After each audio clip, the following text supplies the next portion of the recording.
Hi అండి. Good evening అందరికీ. అందరూ టీలు, కాఫీలు తాగారా? ఈరోజు నేను మీకు హ్యాండ్ రైటింగ్ గురించి చెప్పబోతున్నానండి. చాలామంది పేరెంట్స్ మా పిల్లల హ్యాండ్ రైటింగ్ బాలేదు, ఎంత ప్రాక్టీస్ చేయించినా అవ్వట్లేదు, అస్సలు రావట్లేదు అని కంప్లెయింట్స్ ఇస్తుంటారు. నిజానికి కొంతమంది అసలు రైటింగ్ బాగుండదు. అది ప్రీ ప్రైమరీ చిల్డ్రన్ అనే కాదు. ప్రైమరీ, హైయర్‌కెళ్ళినా కొంతమంది వాళ్ళ కంటిన్యూ అవుతూనే ఉంటది. హ్యాండ్ రైటింగ్ మధ్యలో అసలు చేంజ్ కావడం కొంచెం కష్టంగానే అనిపిస్తుంది. చాలా వరకి పిల్లలే అని కాదు, పెద్దవాళ్ళు కూడా ఎంత టాలెంట్, ఎంత చదువుకున్న వాళ్ళు కూడా కొంతమంది హ్యాండ్ రైటింగ్ అస్సలు బాగుండదు. సో, హ్యాండ్ రైటింగ్ అనేది చిన్నప్పటి నుంచే మనం నేర్పించాలి. అది ఎలా అంటే చాలా వరకు కొంతమంది స్కూల్‌కొస్తే పెన్సిల్ పట్టుకోలేరండి. చాలా పిల్లలందరూ వస్తుంటారు కదా! కొంతమందికి అసలు పెన్సిల్ పట్టుకోవడమే రాదు. కొంతమంది పిల్లలు వచ్చిన రోజు చక్కగా పెన్సిల్ గ్రిప్ ఎంత బావుంటదంటే అలా పట్టుకొని చక్కగా రాసేస్తుంటారు. అంటే ఇక్కడ అర్థమైంది అంటే వాళ్ళకి ఫైన్ మోటార్ స్కిల్స్ బాగా డెవలప్ అయ్యాయి అలా రాసే వాళ్ళకి. పెన్సిల్ గూడా పట్టుకోవడము ఇలా పట్టుకుంటారు కొంతమంది. ఇలా 3 ఫింగర్స్‌తో పట్టుకోలేరు. 2 ఫింగర్స్‌తో.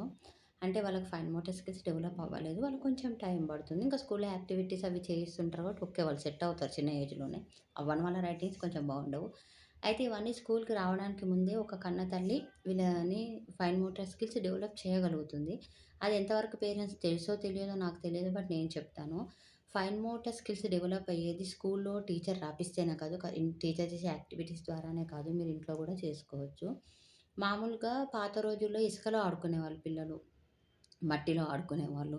అలా అవ్వడం వల్ల వాళ్ళు మట్టిని పట్టుకోవడము, వదలడము, పిసకడం అలా చేయడం వల్ల వాళ్ళ ఫైన్ మోటార్ స్కిల్స్ బాగా డెవలప్ అయ్యేది. మట్టితో ఆడుకోవడం వల్ల ఈ ఫింగర్స్ మూవ్‌మెంట్స్ ద్వారా. నెక్స్ట్ మామూలుగా అలా అయ్యేవి. ఇప్పుడు ఎవ్వరికీ ఇసుకలు, మట్టిలు ఎక్కడ అవైలబుల్‌గా అందరూ ఉండదు అపార్ట్మెంట్స్‌లలో. ఇక్కడెక్కడ హైదరాబాద్‌లో ఇసుక కనిపియడం అనేది చాలా కష్టం. అన్నీ సీసీ రోడ్స్, డాంబర్ రోడ్స్ గదా! సో, మామూలుగా ఏం చేస్తానంటే క్లే ఇవ్వచ్చు పిల్లలకి. క్లే మనం ఇచ్చామనుకోండి వాళ్ళకి బాల్‌లా చేసి దాన్ని తీయడము